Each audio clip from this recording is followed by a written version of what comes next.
Halo teman-teman, salam dan bahagia. Perkenalkan, nama saya Restu Wahyuningrum, NIM 2019 007005. Hari ini saya akan mempresentasikan kain khas dari daerah Yogyakarta, yaitu lurik. Lurik merupakan salah satu jenis kain tenun yang berasal dari Pulau Jawa. Salah satu daerah penghasil lurik adalah Yogyakarta. Lurik merupakan salah satu pakaian khas Yogyakarta selain kain batik. Kata lurik berasal dari bahasa Jawa yaitu lorek, yang berarti garis-garis. Menurut Ensiklopedia Nasional Indonesia 1997, lurik adalah suatu kain hasil tenunan benang yang berasal dari daerah Jawa Tengah dengan motif dasar garis-garis atau kotak-kotak dengan warna-warna suram yang pada umumnya diselingi aneka warna benang. Kata lurik berasal dari akar kata rik yang artinya garis atau parit yang dimaknai sebagai pagar atau pelindung bagi pemakainya. Untuk bagian yang pertama yaitu sejarah lurik. Kain lurik diperkirakan berasal dari daerah pedesaan di Jawa. Dahulu lurik merupakan pakaian yang dikenakan oleh rakyat, tetapi kemudian berkembang, lurik juga dikenakan di lingkungan keraton.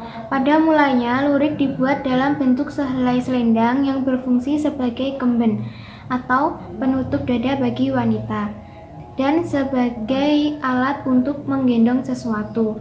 Kain lurik merupakan lambang kesederhanaan. Seperti halnya kain tenun yang lainnya, lurik juga tak hanya berfungsi sebagai pakaian tetapi juga sebagai status simbol dan fungsi ritual keagamaan. Motif lurik yang dipakai oleh golongan bangsawan berbeda dengan yang digunakan oleh rakyat biasa. Begitu juga lurik yang dipakai dalam upacara adat biasanya berbeda tergantung dari waktu serta tujuan kegiatan.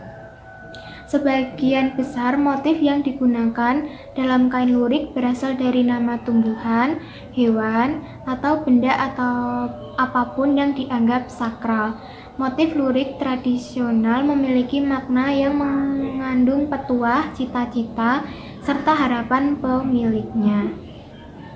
Poin yang kedua yaitu filosofi lurik.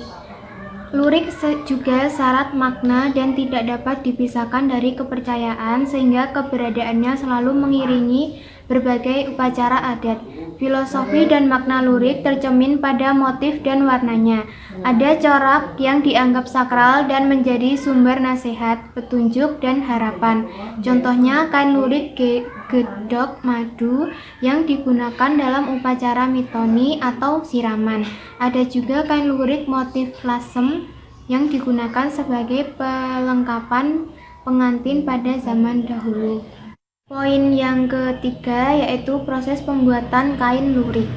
Pada awalnya, motif lurik masih sangat sederhana dan warna yang digunakan hanya warna hitam dan putih atau kombinasi keduanya. Berikut tahap-tahap pembuatannya. Yang pertama, menyiapkan bahan berupa benang atau lawe. Benang berasal dari tumbuhan perdu dengan warna dominan hitam dan putih.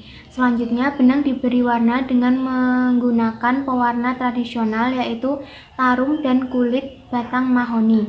Tarum akan menghasilkan warna nila, biru tua, dan hitam, sedangkan kulit batang mahoni akan menghasilkan warna coklat. Selanjutnya, benang dicuci berkali-kali, kemudian dipukul hingga lunak, kemudian dijemur. Selanjutnya, benang kemudian dibaluri nasi dengan menggunakan kuas dari sabut kelapa supaya benang menjadi kaku. Selanjutnya, benang diberi warna dan dijemur kembali. Yang terakhir, benang siap ditenun menjadi kain lurik. Poin keempat yaitu alat tenun kain lurik. Ada dua alat yang digunakan untuk menenun kain lurik, yaitu alat tenun bendo dan alat tenun gendong.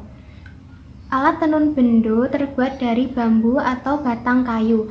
Alat tenun bendo biasanya digunakan dengan posisi berdiri. Disebut bendo karena alat yang digunakan untuk merapatkan benang pakan berbentuk bendo atau golok. Alat tenun bendo biasanya digunakan untuk membuat stagen. Yang kedua yaitu alat tenun gendong, digunakan untuk membuat bahan pakaian, selendang lebar maupun jarik. Disebut alat tenun gendong karena salah satu bagian diletakkan di belakang punggung sehingga tampak seperti digendong.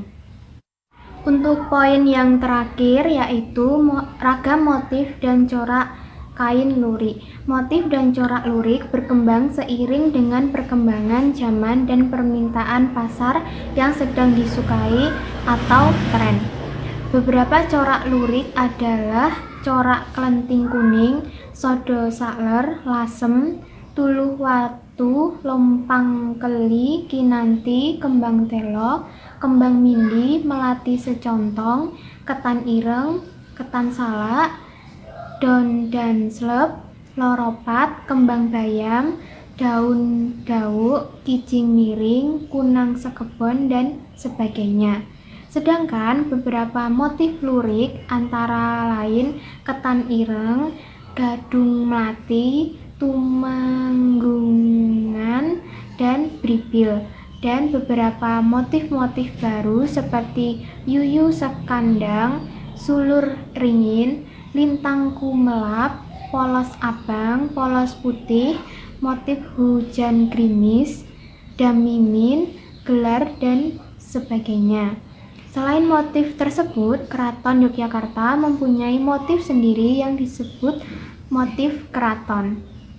Antara lain motif telupat, motif mantijeron, motif patang puluhan, motif joyokaryo, dan motif ketanggungan. Motif-motif ini dulunya hanya dipakai oleh prajurit keraton ketika hendak menghadiri pisawonan atau menghadap raja.